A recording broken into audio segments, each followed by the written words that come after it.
Think everybody can see and hear us okay? Well, nobody's on just yet, but they will. How was your day? Pretty good. That's good. Yeah, my day was started off a little crazy, but got a little better later on. It definitely did. I was like so happy that it began to get better. Because it definitely started off a little wonky with, the flooding in my basement, the kids missing school bus, and another school being closed. I'm like, oh, Lord. It was a rough start, but made it through. Yeah. Yeah. So it'll just take a few minutes for people to join, like catch on to like there's a new link. Yeah. Let me see. I might can help with that. No, not that. All right, so it looks like we got some people on. I just want to make sure that I get, I don't know if different people need anything here. 1 second.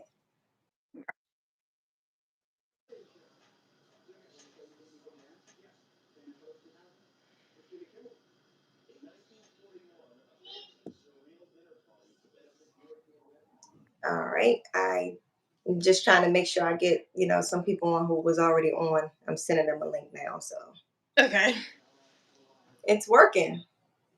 He's telling me it's not working, but it is working. We're on live. You don't see it, but we're live. Okay. This is weird. And my camera just so shaky, I know, but it is technology, I tell you. Can you still hear me okay? Yeah, I can hear Okay. I just didn't know. Okay, cool. All right. So it looks like we're good to get started and people are joining us. They got the new link and, you know, that'd be cool because it's like really one of those things where I know when that happens, it kind of throws things off. you. Yeah. So I'm just trying to make sure people got it. All right. Well, if they're subscribed, they should see a notice that we're live. So that should be helpful. All right. Well, anyways, thank you so much for joining today. I am Sheena Parker, or AKA Mrs. Trouble, as you guys may already know. And today, Shoot This is going to be discussing something that's going to be really fun and fascinating. The fact that when people get a firearm in their possession, a lot of times they kind of transform to a whole different persona than what they may be naturally. And it's one of those things where welcome back, Madam Woman 23. Thank you. It's one of those things where we got to make sure that we keep our own personality, don't change into this whole different person when we purchase a firearm and have a firearm in our possession because, I mean, the law is one of those things that we have consequences about. And then just morally making decisions that's going to affect us tomorrow, the day after, and so forth, as well as all the other people it may affect. You use a firearm, if someone's hurt, or unaliving someone, obviously their loved ones and their friends and things are going to be affected. And anybody else who might have been a witness to this, they now have a traumatic experience that they're always going to live with the rest of their life. So just all of those things compiled on top of one another, there are consequences to our actions. So we got to make sure that we make good decisions right from the beginning. And it starts with our mindset. I mean, because really when we think about what is Superman complex, what we're thinking about there is really a psychological state of mind where we believe that we're invincible, we're impervious to any type of harm, and often it leads to risky behavior or just bad decisions altogether. And so today we're really going to explore that, what that means, how does it look like? We have so many different people that we've encountered, and we will talk about that a little bit more. So, without further ado, I'm going to introduce our special guest today, Miss Lauren Prentice. Welcome, welcome. Hello. Thank you so much for joining. So, Miss Lauren, for guys, so you guys would know, Miss Lauren is actually a competitive shooter, and she also has worked many years as a firearm salesperson. So she has quite a bit of background to help her like express a lot of her experiences with people with firearms, people who are interested in buying firearms. And so we're going to talk to her a little bit more, her insights specifically in those platforms. So let's just briefly talk about you being a salesperson, a sales rep, and you worked at a range. We're not going to disclose the specific range, but it's a range that is also a gun store. And just to keep you protected, keep everyone protected, we're not going to mention a name, but we can say it is in Virginia, so that people can know like the demographic area, the type of people you may be serving. So Yeah. one of the questions I wanted to ask you is during your experience of being a sales rep for firearms, did you find that people came in there like, they thought once they get this gun, it's the answer to all their problems? Yeah. So, I mean, I've endured a lot of different experiences, like while working at a range.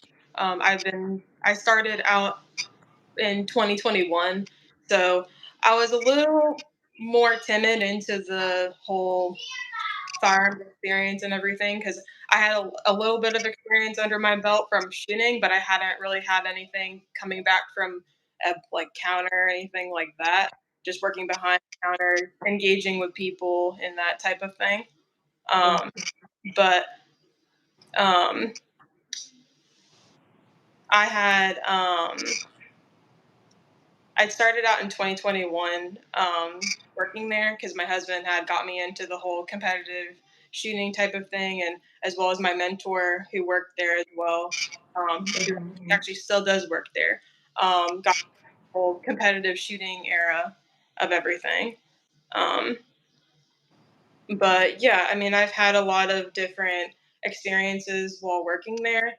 I will say everything is it's a very diverse community. Um, Mhm. well, like talking with people, interacting with people, that type of thing. Um, Yeah. as So, what would you say that made it very diverse? Were you helping people with like different type of backgrounds as far as like income? You had different people that came from like different areas because I understand like the place that is located. Yes, located in Virginia, but it serves the DMV area, the DC, Maryland, and Virginia area. So I'm just thinking of like people who might come from more of a everybody's coming from the city for the most part, I would yeah. imagine, right? And so with the urban way of thinking of life, you may have people coming there who's like, oh yeah, let me get that, let me get, just talking all types of craziness. Like, how did you encounter with those people where you knew that their intent was not necessarily good to get this firearm? So, I mean, ideally, you really have to just gauge the person that you're talking to. You just have to have a normal conversation and just be able to connect with them on a one-on-one basis. It could be over something that doesn't even have to do with a firearm. It could be something about something that has to do with their personal life, something that has to do with what kind of gun they're looking for. It could be a random thing, Hmm. but even just tailoring to the way that they talk, the way that they're talking about the gun. It's just there are certain little things that go into it when you're trying to um, talk with them and just figure out what they're looking for. Because at the end of the day, I mean, like a lot of people in the DMV are not going to, be buying some high end staccato Hmm. or some high end CZ in the area. You're gonna have to tailor it more to exactly what they're trying to look for. Yeah, that's true. And I definitely notice going to the range, I'll even hear people talking. And when I say go to the range, you guys, a lot of times we're going to a range that is also a gun store. So people are in there buying guns as well as people are in there just getting some practice. But I'll overhear conversations of, yeah, let me get that wop wop, let me get this. And Yeah. so with that approach to things, it's like, okay, wait, hold up. Let's change the thought process here. We're here at the range for target practice, and you want to purchase a gun. because we are FFL dealers at this place, and that's fine. But you got to pass the background check, and I Yeah. can only imagine how that conversation would go to kind of get them to calm down. They might be just a little bit hype all the time. Yeah. I will say, I mean, there are times where I've had a few little encounters where, someone they'll, go on the range with their friend or shoot their friend's gun, go, oh, yeah, I really like this gun I shot. Or, like, I don't know what it is. Like, can you tell me more about it? And that's where you can get more into the educational piece about it, is just trying to educate them on the firearm and what they're trying to look for, and what they're actually going to be purchasing or what they're trying to purchase. Hmm. And then gauging where, like, if they're like a resident of Virginia, if they're like out of state, so that way they can go on the right means of how to obtain or purchase a firearm. Okay. Well, we did have a good question right here from Reiki. Who does the background check? So, can you take us a little bit through that process of the background check? Who's doing it? How does that part go?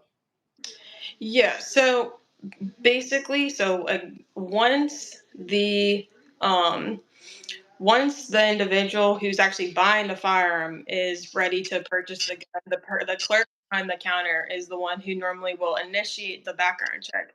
The person who's actually filling out the forms is like, well, essentially the person who is buying the gun. So there's normally a Fed check and a state check, and that's across the board in Virginia. Anywhere that you go, any dealer, any gun shop, vice versa, they're always going to go through a federal form, which they call it a 4473. Um, and then the state check that goes to the state. And then once that's all approved and everything, usually someone will like go ahead, check it over, and then they'll bring you out for the gun, and then the gun is yours. Right. I hear you about that. Definitely. When it comes to that whole background check thing, that really gets me is, uh, well, I guess before I get into that, I would like to know, have you experienced that it's majority of certain type of charges as to why somebody gets denied for their background check? Mm, yeah, there have been like a few, I'd say, minor encounters, um, like where you know someone could have had something in their past to where, it'll prevent them from, getting a gun, or it could have been something that happened 10 years ago and they totally forgot about it, Hmm. or whatever. And then, like, it coming up and say, like, they're trying to buy a gun tomorrow and something just pops up. I mean, it just randomly can happen. I've had a student that experienced that. She was a older lady. I want to say she was like in her early 60s, maybe, and she had a domestic charge when she was in her 20s. She was being abused by her boyfriend. She used a knife to defend herself against him. And, she really was in fear for her life. She thought he was going to kill her, honestly. And so, however, that went in the state of Virginia was unforgiven. And so she could not get a firearm even at 60 something when this happened when she was 20. So we're talking about 40 years time. That's so crazy. Yes. So this was years ago, and honestly, I really don't know if things have changed since then. I need to verify that, but yeah, this was at least probably 10 years ago that I've Yeah. experienced this with speaking with the student about this. So we thought, wow, that's crazy that she, you know, it's amazing how the law is. So, but yeah, as you guys can see, Rocky, you asked how many days do they check? So obviously they're going back years, even decades.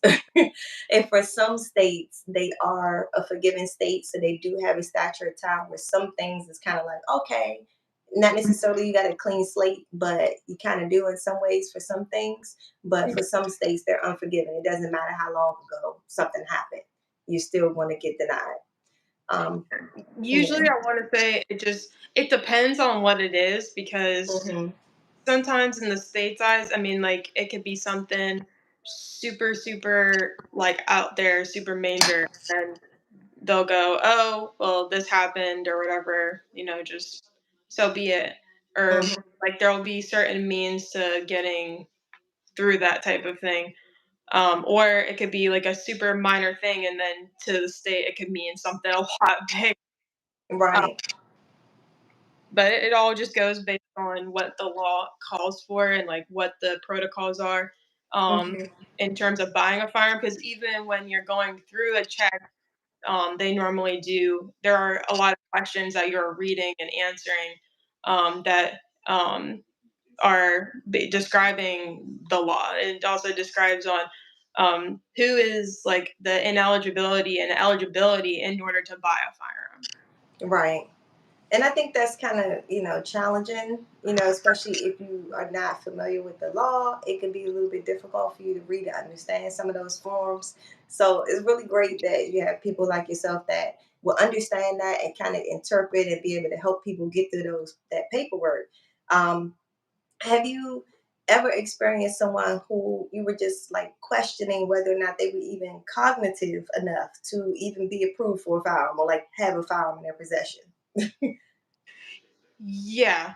I've had a few, I would say I have had a few encounters more than one time working in a gun range and a behind the counter, especially because, I mean, in the DMV area, you're, I mean, we see a lot of people come and go.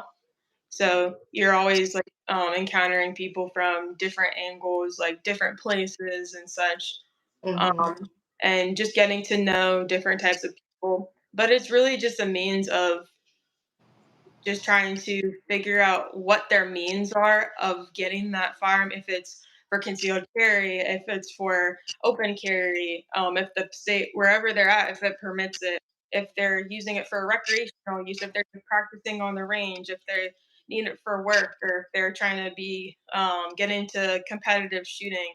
It all just tailors into that umbrella of what they're trying to have that firearm for. Because um, I mean, there are easy ways to just like weed out like, certain body language type things Hmm. like that people will say, or if they're like on their phone, or if they just go like, sometimes like that's like a big no-no. Like Right. if you're on the phone and like at that point it's just like it's an odd concept because you just don't know like what the situation is. Exactly. So I can really see how anyone working in this field is really on the defense. Like always, always observant, always paying attention to every little detail of every Yeah, person that comes in there. you just gotta be And real yeah, vigilant. yeah, very vigilant. So that definitely brings me to my next thought process where I've had students to express to me, well, I want to go to this particular range because when I've gone in there, the people in there kind of like uptight and mean and like not welcoming. And I'm like, interesting. Like I just found that interesting. And then I had to really step back and observe and understand. And it's exactly, you just expressed it. You guys have to be on your P's and Q's to make sure nobody's coming in there being, weird, like just doing things and you're not sure what they're trying to do. You got to really feel them out. And Yeah, so yeah, I can totally see how that is not something easily done to be welcoming, but also assessing all yeah, at the same time. Yes. So when it comes to the psychological thought process of people's demeanor, was there specific key triggers that you seen regularly that you were like, okay, another one of these? yeah. So, um, I mean, ideally, when at the facility that I worked at, Mhm. I mean, really, it's just a matter of gauging who like you're talking to. Because I mean, you really gotta just step in and then have a straightforward conversation with them and figure out their experiences, like have they ever shot a gun before, have they ever actually handled a gun before. 'Cause Mhm. we get a lot of people who come into ranges who have never even picked up a gun before, um, let alone like even fired one. Like I mean, I've had encounters where people have said, "Oh, I shot a gun in my friend's property in their backyard, and they loaded the mag for me." Like I mean, Right. that's it's not really experience to me because I mean they're just saying it's like they kind of someone was just babysitting you through the steps. You're not Yeah. actually getting proper training in accordance of what you're trying to achieve. Um, and usually at that point, I would direct them to an instructor, ask them to like, hey, like, if see if an instructor is available to guide them, engage them to the class, because I don't want anybody going out there getting hurt. I don't want Right. to feel liable for that or the facility to be liable because at the end of the day, it would fall on me Mhm. and on the facility. And I want people to be not only have fun and like when when going out there, but I want for them to feel safe. Um, and as I said, like also have fun and everything in that sense. Right. And that's one of the things, like, I'm looking here, I see DMV Renovations said that specifically one range that I'm familiar with, sharpshooters made them feel like that, like they weren't welcome, or, when we were talking about that, that's when they made that statement. And that was just one of the things that I have expressed with multiple people calling for trouble defense services, or have already receiving our services. And I'm like, hey, we're going to be scheduled at such and such range today. And they're like, oh, I don't know. I kind of got a bad taste in my mouth about that place because I just didn't have a nice welcoming experience. And so I had to think about it, considering the fact that I go to these ranges that I train at often. I'm getting a little bit more familiar with the staff there. And I'm able to say personally, these people are actually nice and welcoming. If they don't know you at first, it's really like stiff face. I'm like really watching you because I don't know you. And they have to be diligent like that because it's a matter of safety. You can't play around with safety.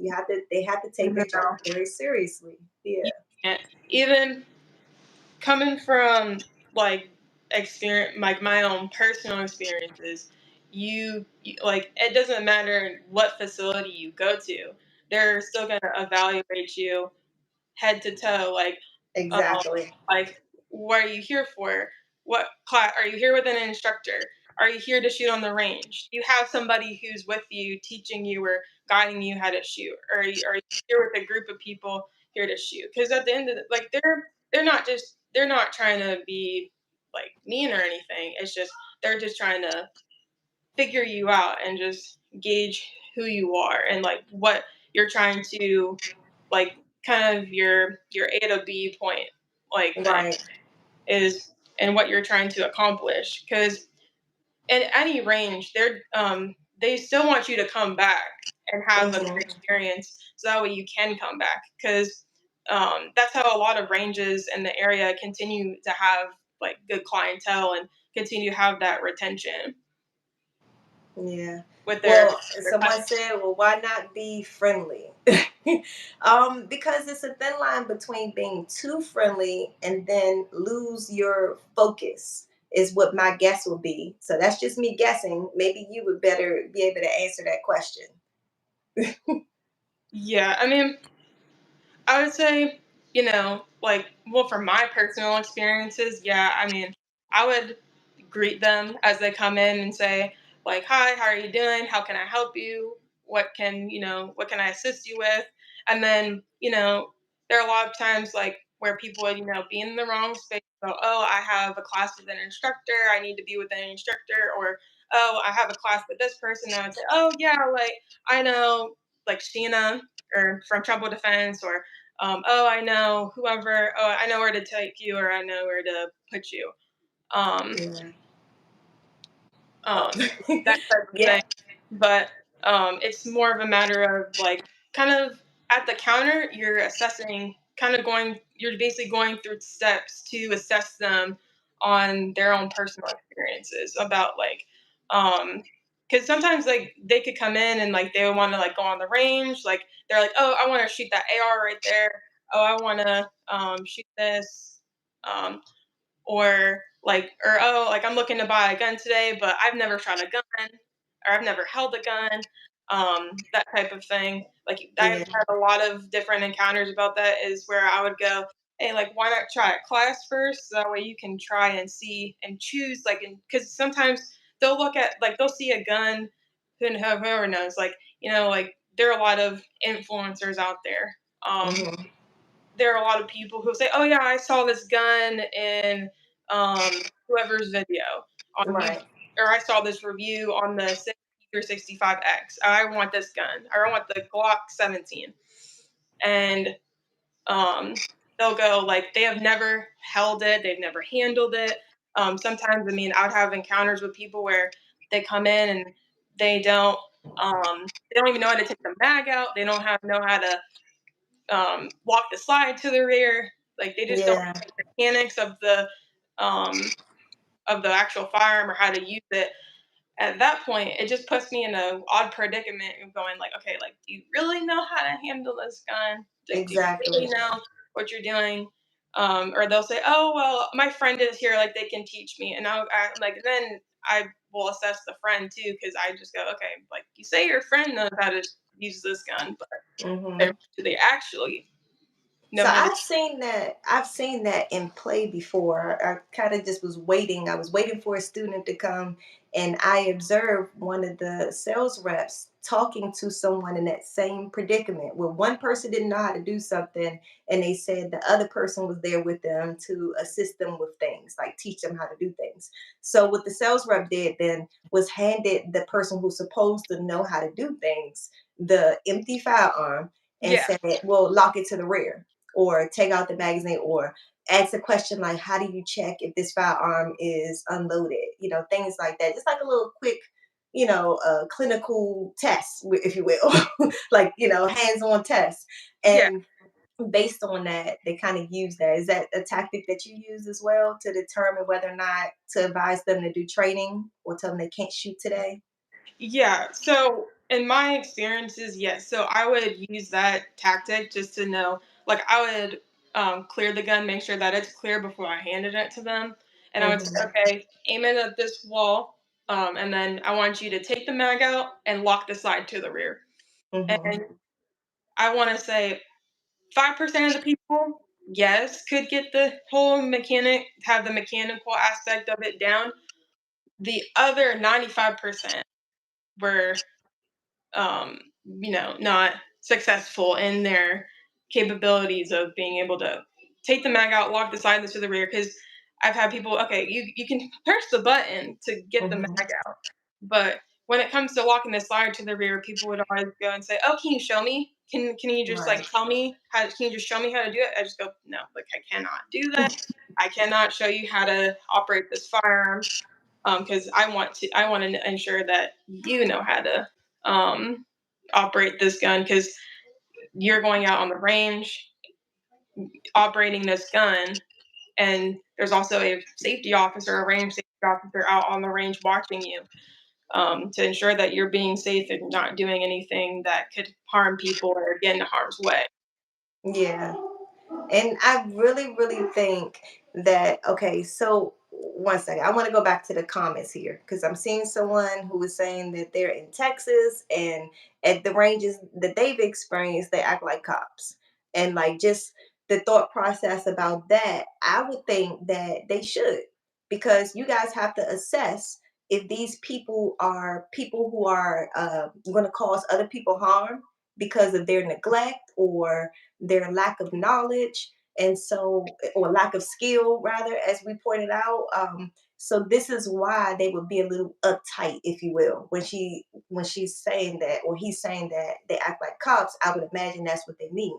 Yeah, And just thinking about like a cop and thinking about their day-to-day job, when it comes to cops, I totally understand them being uptight and like not being necessarily friendly per se right away because they're really Yeah. assessing people because their life is on the line all day long.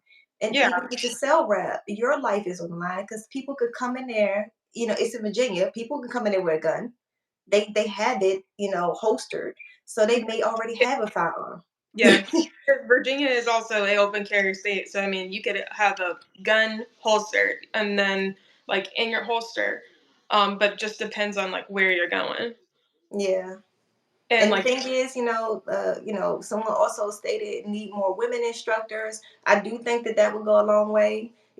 From your experience of being in that environment, would you say that it has been really beneficial to have women instructors in there, or you haven't really seen like a big difference, whether it's male or female?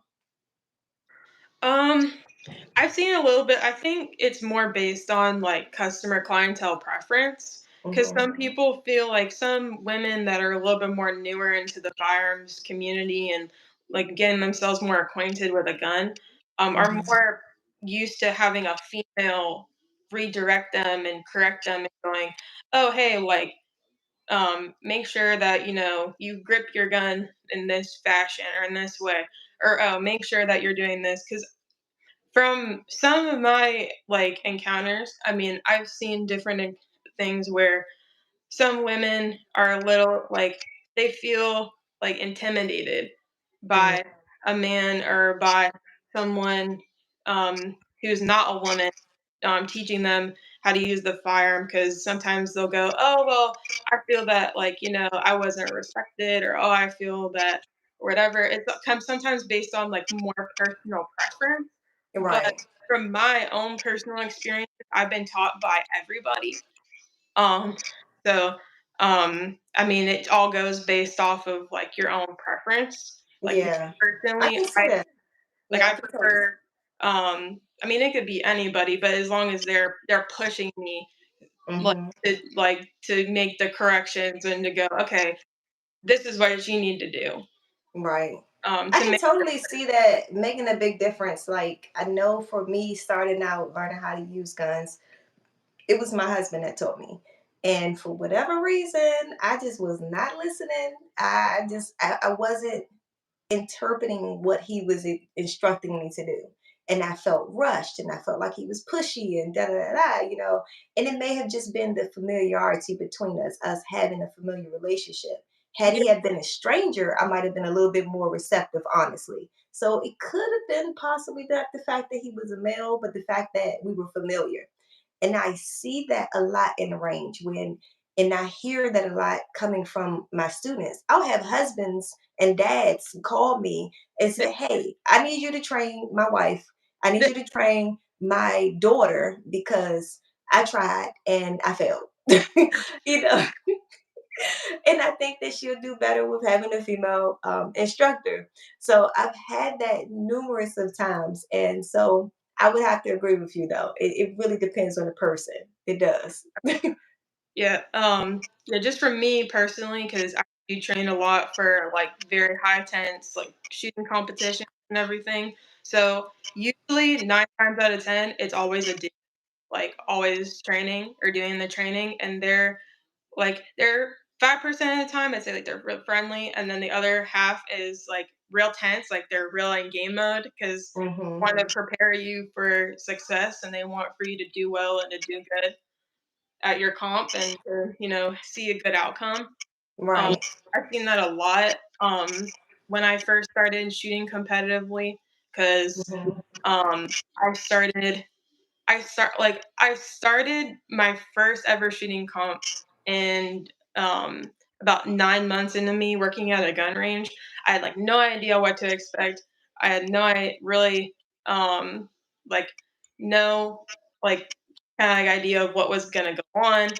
Um and it only took a matter of time for me to just put my foot in the water. And, like one of my mentors that I actually kind of basically mentored me into getting into shooting because told me, it's only a matter of yourself getting your feet in the water and just going out there to experience it because that's the only way you're going to gauge your experience. I do actually adopt that same principle. I really do with all of my students, especially the female students that I have.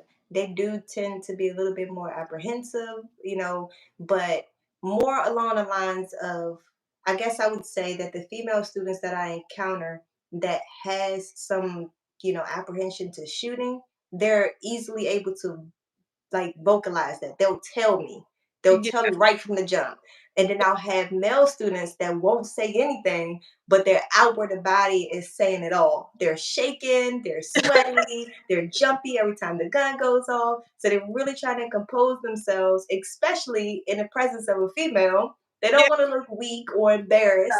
And so I definitely make sure I take the time to express to them, hey, look, this is a safe place. I'm not in any place to judge you. Everybody has their own reactions. So, as an instructor, just going back to one of the comments someone said, isn't it someone's job to make people feel comfortable? Well, I would think that that job in this arena of firearm, community inside the range setting, I would think that that's the instructor's job. When it comes to the person that's behind the desk at the gun store selling a firearm, I don't think that kind of falls in their scope of trying to make sure the person feels comfortable. It's more so trying to assess if the person is knowledgeable or possess the skills needed to deal with these firearms because they have the job to make sure everyone is safe. And then even someone else's comment about they feel like the RSOs have the Superman attitude. I would have to agree with you about that, but they kind of have to. That's basically your security, as well as your safety person wrapped up into one little ball. So they have to show some sort of type of, I don't want to say aggressiveness, but have to have a certain demeanor. They can't be timid in that field of being a range safety officer. For anyone who may not know what the RSO is, they're speaking of range safety officers. So, their job is really just to make sure that the range is safe, like everyone is being safe. So for them to have a little bit of Superman, complex, I guess I could understand why they would need that at that moment because they're up there trying to defend everyone. Yeah. um, yeah. So when it comes to you being in a competitive sports arena, have you experienced, regularly people coming in there with just like the Superman complex? They feel like their abilities are just more than what they actually can do. Have you experienced that in any of your shooting competitions? Yeah. So when I was like real deep, like I had been doing competitive shooting for about like 8 months, and I went to this competition where basically you I went to this competition where I was told, there's like a lot more base, there's more um like there's more to shoot at, like because typically like I would shoot at a range that was more private and there was only about 4 bays to shoot out of and about 4 or 5 stages that you would shoot, and this other range that I had been shooting out of was actually like a little bit further south of like the more like northern Virginia area, and Mhm. it was gonna set me up more um for like preparing for bigger like USPSA style competition. And I went to go shoot, and usually You're in gonna have to tell us. I'm sorry. You're gonna have to tell us what USPA means because some people don't watch the shooting sports. So. so USPSA, so it's basically more like the IPSC style competition. So you're shooting at like your IPSC style target. Um, and there are different divisions, and it's all based on your. A lot of it is on like category, your speed, and hit factor. So there's a bit that goes into it. It has changed over the years. I currently don't do it as much as I used to, just because I'm Mhm. more into a different um, era of the shooting community right now. Um, but in reference to what I was mentioning about like my experience where I had encountered like a Superman type of ego. Um, Mhm. so there was a time where I was at a competition, and I had usually if you're ever at like a USPSA class like level 1 style match, there's no room for error unless you actually like DQ. Mhm. And um, typically, I mean, everybody there is pretty fair in all fairness. Like, there's nothing that ever goes on that's like, ever wrong about it. But there's this one encounter where I was in a squad with everybody. I was the only female in my squad. I felt a little intimidated by that because Go there are a figure. bunch of dudes. I'm the only female, and I was very new into this. And I ended up messing up on what they call a classifier stage. So a classifier is typically a stage that's set up where sometimes like you could have like it's like a real like you have to do things like a specific way. Like you can't just like switch it up. Everybody does it the same way. You can't just Mhm. strategize. So I had messed up, and one of the guys behind me goes like, "Oh my god!" She messed up and just threw his hands up in the air, and one of the other um, guys in my squad just goes, "Oh, just give her a break. Like she's new to the sport. Like give her a break." Because I'd been doing it for a while, but I hadn't done it with PSA. I hadn't really dabbled into it as much. And Mhm. once I started to get into it, I mean, there are a lot of different egos like that you kind of tend to encounter. It just depends on the type of like shooting discipline that you're shooting. Because I mean, Mhm. I've shot different comp style, different other styled competitions through that umbrella of USPSA. So Okay. under USPSA, they do have a competition called Steel Challenge, and it's a shooting discipline where there's 8 bays, there's 8 stages, and you shoot. It's the best of 5, um, and basically your score is depicted off of the fastest score that you shot out of your 5 strings of shooting. Mhm. Which I like that because I mean it helps more for if you're just trying to like get on target, practice a little bit more, get some more practice with your gun. And there are a lot of different, like as I was mentioning before, there are a lot of different, like, how do I explain it? There are a lot of different clicks, like Okay. in the So when sense, you say clicks, you mean like different obstacles?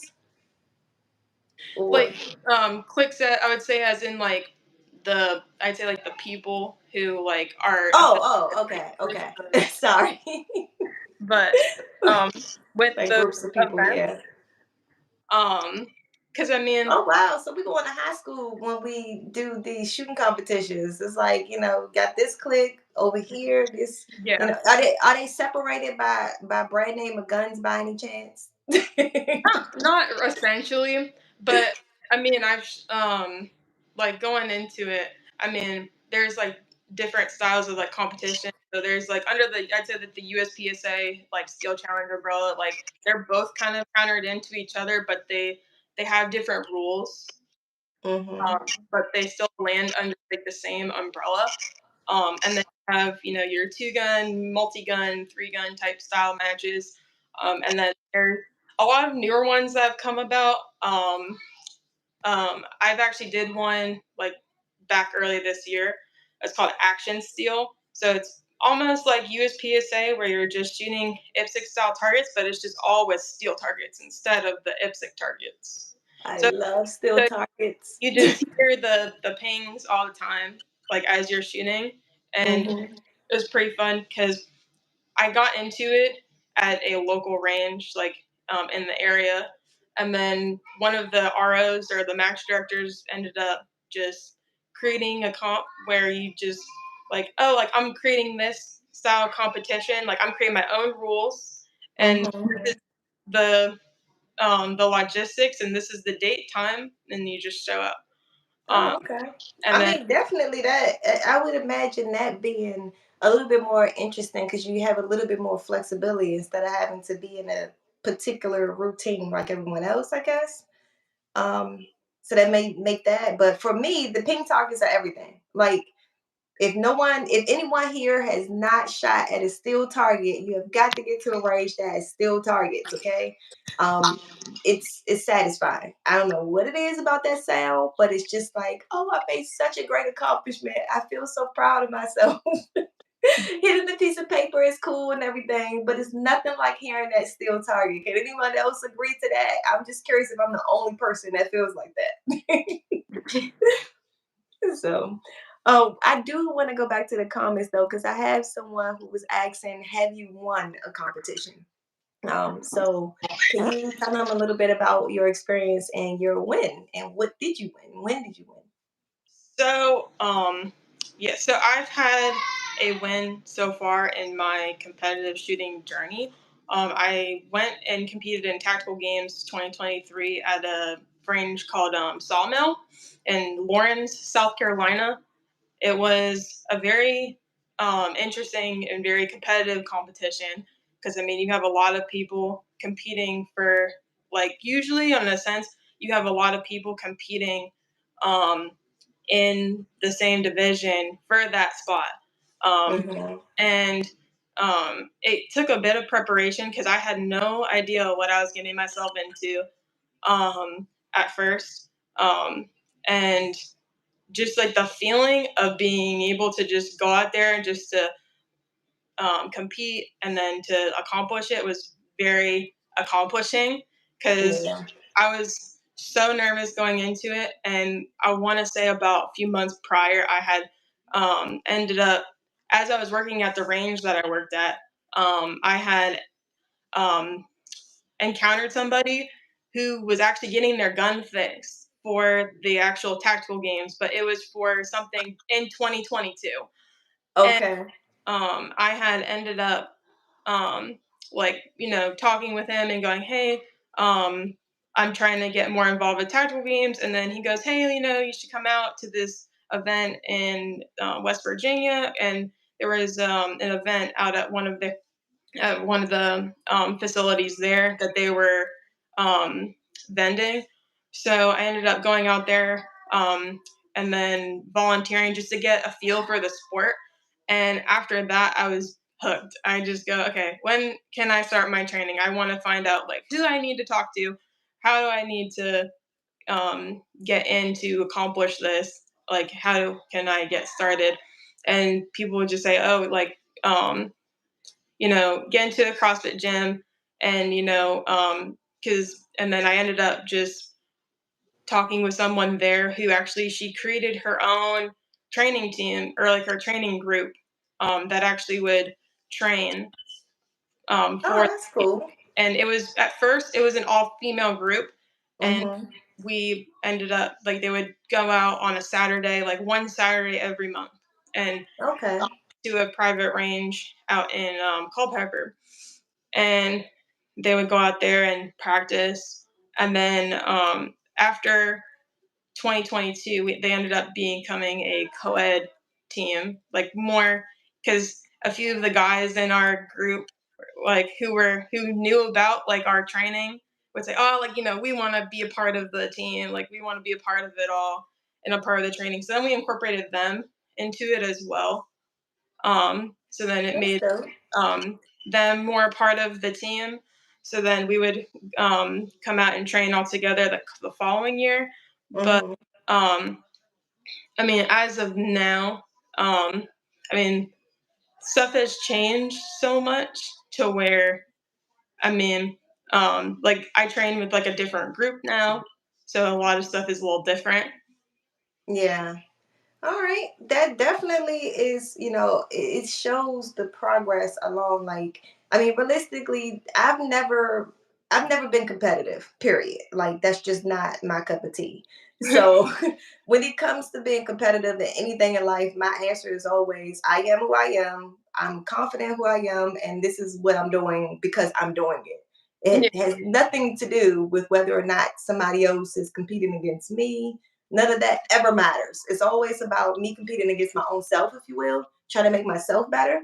So I've never been one interested in sports to actually do anything to participate in sports besides, being outside on the playground playing with friends. So, because it's all been about fun for me, never about competitiveness.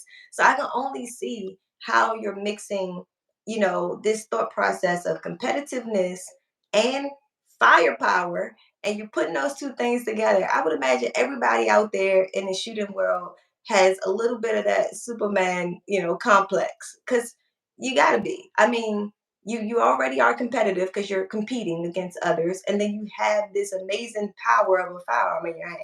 So, so Yeah. do you have anybody in competitions that y'all just kind of gotta like calm them down? Like, hey, dude, or hey, girl, you're a little bit too hyped. Calm down, please. Um, I want to say it depends like on the shooting discipline, because I mean, like most times people are already like it depends usually on what they're competing in, and a Hmm. lot of times people are already just like focused on what they're doing.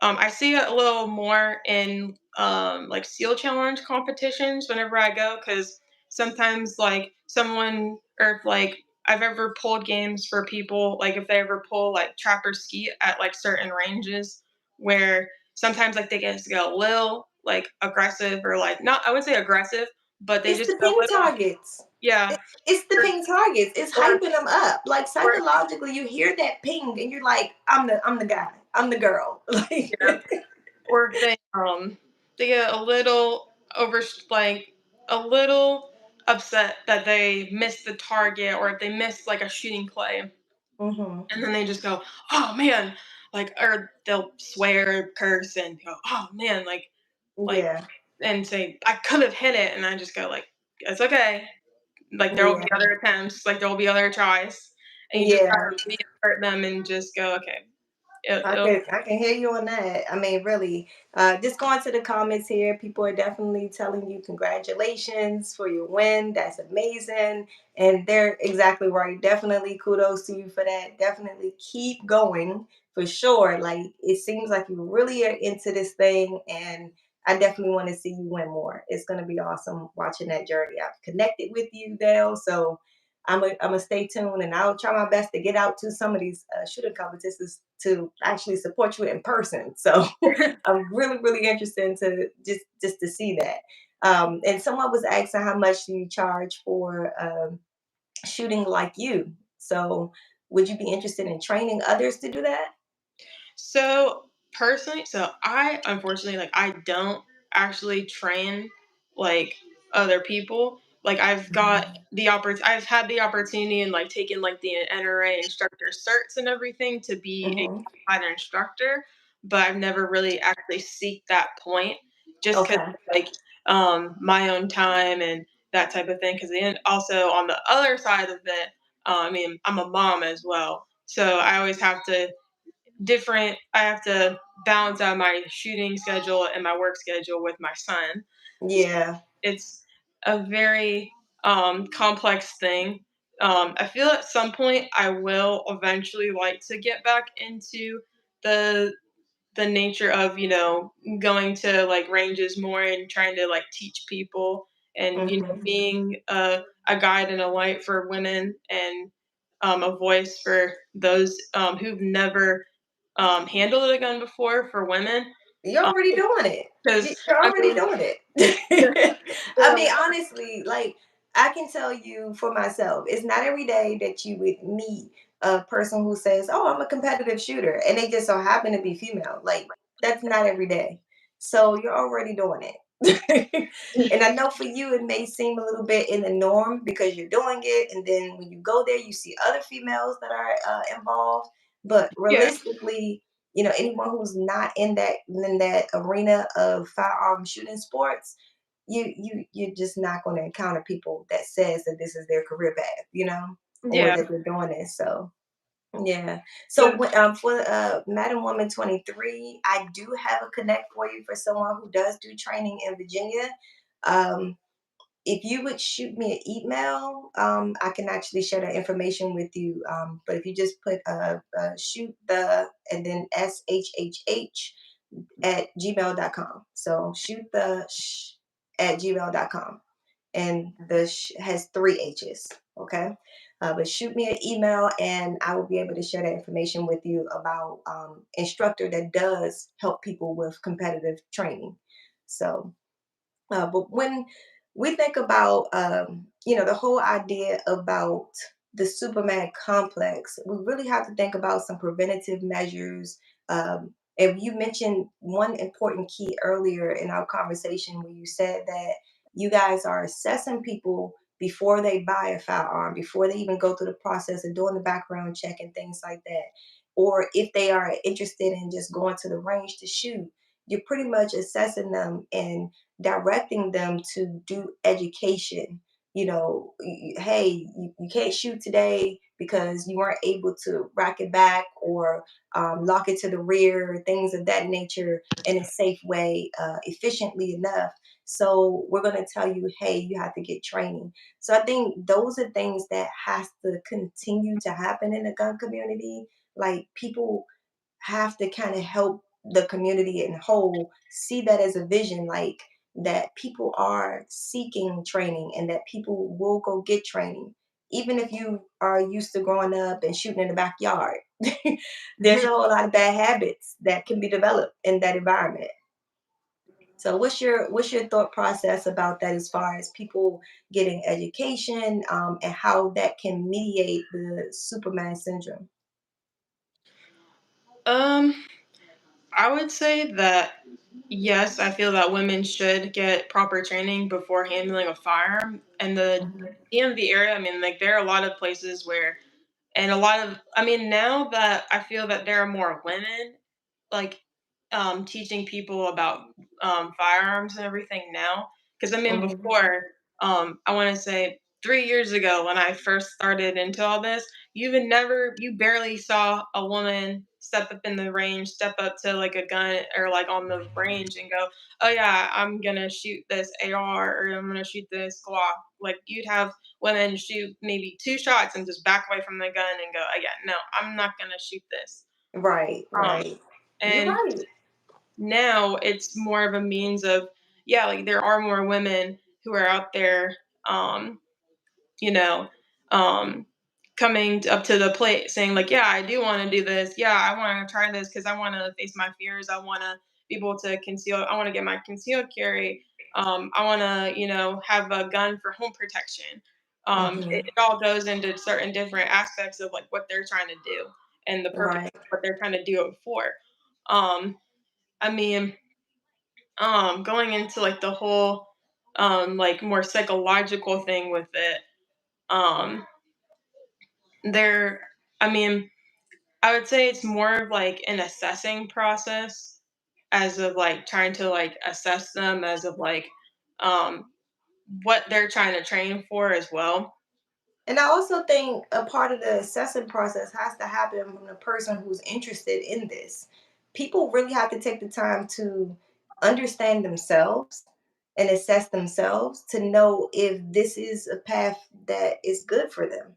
Because realistically, there's nothing wrong with you saying, hey, I just don't think guns are for me, you know? Yeah. And find another form of self defense, which there are many other less than lethal options, and so that's something that I really think that people of the community really have to press. Like, don't be ashamed to say to yourself, even if you don't say it out loud, okay, either A, firearms are just not for me, or B, I need to get more training. And, even if I'm just going to the range practicing and I know how to handle the safety, sure, but just keep practicing until I feel more comfortable with Yeah. the use of it, being around it, and so forth. So that's definitely my takeaway from this conversation. Just really the fact that when it comes to the Superman complex, it more so probably stems from the fact of the power that the firearm possess, the fact that you can use it for control, it can be used for, bad things, manipulation, or, it can be used for bad things, but it could be used for good things too. So it's just one of those things where we have to really focus on what is the purpose of the gun? Why do I have it? That's one. We got to keep reverting back to that positivity. And then when is it a good time to use it? Like that is what we have to keep going back to. And then just definitely assessing my decisions, your current decision. Does it make sense to use this firearm right now? Because realistically, is my life in danger? What's the point of this? And who is this going to affect? Is it worth it? That's always my question to myself. Is it worth it? Once I pull this trigger, would it have been worth it? That's Yeah. always my question. Yeah. So really, like, I mean, if you guys have any questions, you guys know you can definitely put out there some questions and things, and we'll do our best to answer. But we are wrapping up here now, but I want to make sure you guys know that we will have an interview with Miss Lauren, so you'll get a full interview of her experiences and helping you guys kind of navigate those two rooms within the firearm community, and you get to see a little bit more about her. So coming soon, we will have a full interview with her. And so you'll get to see some more things. So hopefully you guys stay tuned and actually be able to catch that live footage video for her. So thank you so much, Laura, for joining us tonight. I know you got to get to the baby. um, and so I know it's one of those things, being a mom, trying to like, manage this and manage that, it can definitely be a little bit exhausting. I know you came straight from work to even do this. So I Yeah. really appreciate your time and just thank you so much. It's been awesome. You're Uh, welcome. do you have any final remarks for any shooters out there? Um, I just want to say that, like, to like not only just women, but like to anybody out there, is just that you, like, as I've been told, you can't really like tell yourself like you can't do this until you actually go out and try it. So I mean, it all is dependent on if you're willing to try the activity, like, and to go out there and try that that new thing before you go out and like accomplish it. Hmm. Yeah. Because I mean, for me personally, that's how I like. That's my whole mentality now. Is Yeah. it doesn't matter what it is, like shooting related or not. I just all you gotta really do is just put your feet out in the water and get your foot in the water as you try to get through it. Um, That's because a good tip. for me, That's in like you don't know, it's like essentially like unless like you've actually like went out there and shot the whole match and you like get in your car as you're on your way driving home and you just think, oh man, like that was actually pretty fun, that was actually really cool. hmm I want to go out and do this again. And that's actually what happened with me, is I got so hooked on it. um yeah. I got real hooked, because after my first ever comp, I ended up just straight into 2022. I got so prepared and um, ended up shooting like a lot. Like I would go out to competitions about 2 or 3 times like in a month. Um, Okay. just like get the feel for other like areas and different like things I hadn't even endured on a shooting level, on a competitive shooting level.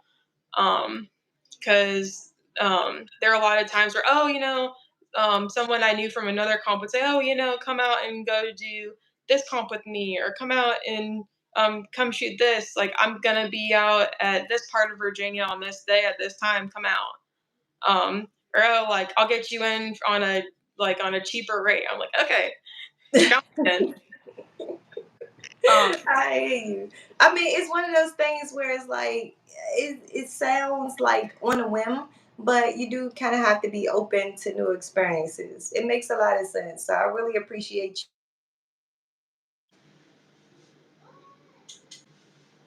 for us to know, especially in the gun community, because it could be a little nerve wracking for many. But I definitely want to say again, thank you so much for joining us. And anybody, definitely everybody stay tuned for the channel. If you haven't already subscribed, please do so. And also like this video while you're here now. Just go ahead and give it a like, because lots of people really need to know about this Superman complex and how it actually, is seen or perceived by people who are in the gun community. So thank you again so much, Lauren. I'm not going to hold you up anymore. Everybody have a good night, and I really, really appreciate you guys. Stay tuned for more.